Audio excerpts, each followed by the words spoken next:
2019 ఎన్నికల సమయంలో జగన్మోహన్ రెడ్డికి రైట్ హ్యాండ్గా వ్యవహరించి జగన్మోహన్ రెడ్డి గెలుపులో తన వంతు సహాయం అందించినటువంటి ఆ వ్యక్తి 2024 ఎన్నికల్లో జగన్మోహన్ రెడ్డి కోసం పనిచేయలేను అంటూ చేతులెత్తేశారు అంటూ ఒక వార్త ఇప్పుడు సోషల్ మీడియా వేదికగా చక్కర్లు కొడుతున్నటువంటి నేపథ్యంలో అసలు జగన్మోహన్ రెడ్డి రైట్ హ్యాండ్గా వ్యవహరించిన ఆ వ్యక్తి ఎవరు, ఆయన జగన్మోహన్ రెడ్డికి ఏ రకంగా సహాయ సహకారాలు అందించారు అనేది తెలుసుకునేందుకు మనతో పాటు ప్రముఖ సీనియర్ జర్నలిస్ట్ దుర్గాకుమార్ గారు మనతో ఉన్నారు. సార్తో మాట్లాడదాం.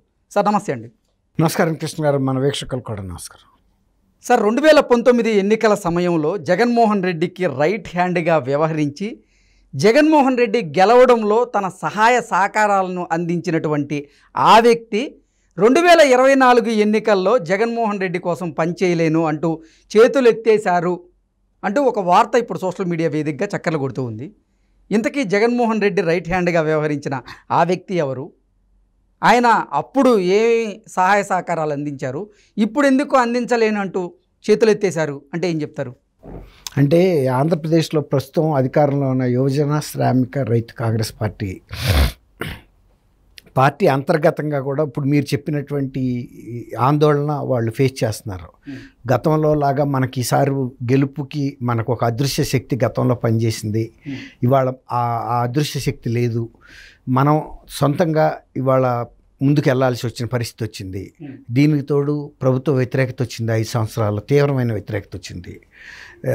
కాబట్టి మనకి గతంలో అంటే ఒక దేవుడిలాగా సహాయం చేసిన వ్యక్తి అంటే రైట్ హ్యాండ్ కాదండి, ఆయనగా చెప్పాలంటే ఆయన ఒక బిగ్ బాస్ లాగా చెప్పచ్చు.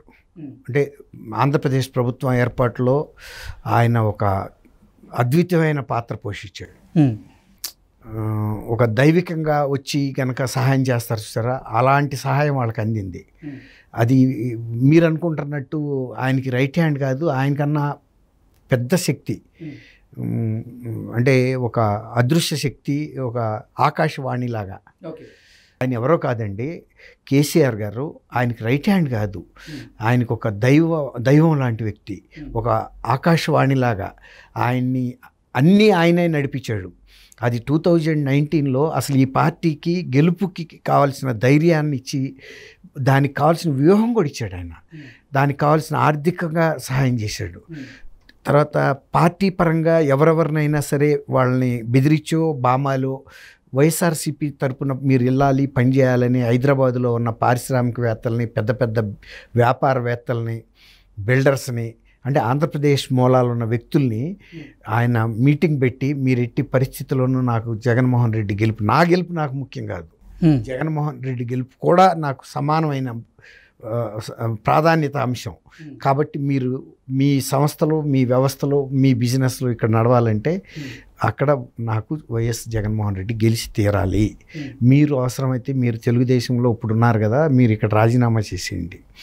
ఆర్థికంగా కూడా మీరు ఆయనకి వైఎస్ఆర్సీపీకి ఇంత ఫండ్ నిర్ణయించేశాడు ఈయన, మీరు ఇంత ఫండ్ ఇవ్వండి. తర్వాత మీ ఫ్యామిలీ మెంబర్స్ వైఎస్ఆర్సీపీ తరఫున పోటీ చేయాలి. అప్పుడు రాక తెలుగుదేశంలో ఉన్న ఫ్యామిలీస్ సడన్గా వైఎస్ఆర్సీపీలోకి వెళ్ళి పోటీ చేసి మీ డబ్బులు మీరు ఖర్చు పెట్టుకోవాలి. ప్లస్ మీ పక్కనున్న ఫలానా నియోజకవర్గాలకు సంబంధించిన శాసనసభ నియోజకవర్గ ఖర్చులు కూడా మీరు భరించాలి. శాసించాడు. ఆ విధమైన శాసించడం అనేది జగన్మోహన్ రెడ్డి గారికి 1000 ఏనుగుల బలాన్ని ఇచ్చింది. అంటే అసలు ఇక ఆయన అలా కూర్చుంటే చాలు మిగిలిన చక్రం అంతా, అంటే అర్జునుడికి కృష్ణుడు రథసారథ్యం ఎలా చేశాడో అర్జునుడికి కాదు అక్కడ అసలు బలం అనేది, వ్యూహం కానీ ఏదైనా శక్తి కృష్ణుడి రథ సారథిగా వ్యవహరించాడు. ఆయన్ని ఎక్కడ రథాన్ని కొంగగొట్టాలో, ఎక్కడ రథాన్ని తప్పిచేయాలో, అవసరమైతే ఆకాశంలో ఎగరాలో, ఎన్ని రకాలుగా ఆయన్ని అంత అంటే కంటి పాపలాగా కాపాడాడు. లేకపోతే 2019లో కూడా జగన్మోహన్ రెడ్డి గారు చంద్రబాబు నాయుడిని ఎదుర్కొని అయితే చేయలేడు. ఇన్ని బలాలోని ఆయన స్వతహాగా ప్రకృతి సిద్ధంగా ఉన్న కవచ కుండలాలను కూడా కోసేశాడు. ఎవరు చంద్రబాబుకున్న కవచ కుండలాలని చంద్రశేఖరరావు గారు, కేసీఆర్ గారు. ఎందుకంటే ఆయనకి తెలుసు, ఎందుకంటే చంద్రబాబు నాయుడు మంత్రివర్గంలో మంత్రిగా పనిచేశాడు. తెలుగుదేశం బలహీనతలన్నీ ఆయన తెలుసు. కాబట్టి తెలుగుదేశాన్ని స్వతహాగా అయితే ఇతను ఏమి చేయలేడు.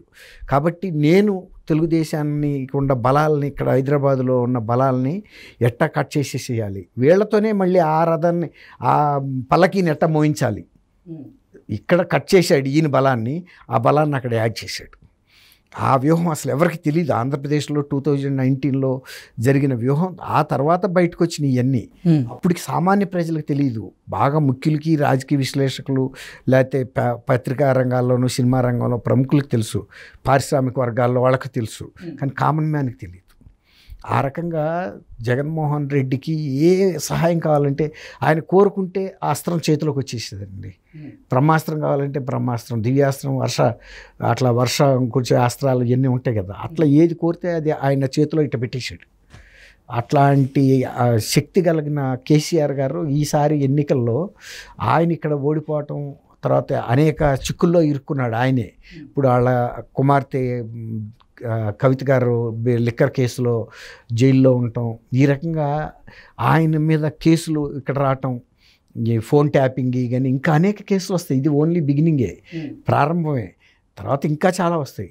దానికి తోడు అది మేడిగడ్డ ప్రాజెక్టు, అసలు ఆ ప్రాజెక్టు మొత్తం ఇవాళ చాలా ఆందోళనకర పరిస్థితిలో ఉంది. నేషనల్ డ్యామ్ సేఫ్టీ అథారిటీ వాళ్ళు కన్సల్టెన్సీ సంస్థలని పిలిపించి, తర్వాత ఇక్కడ బిగినింగ్ నుంచి ఉన్న సంస్థలు, ప్లానింగు, సర్వే, ఎగ్జిక్యూషన్ చేసిన సంస్థలని, డిజైన్ చేసిన సంస్థలని అందరినీ పిలిపించి చాలా తీవ్రమైన సాంకేతిక అంశాల గురించి చర్చ చేస్తున్నారు.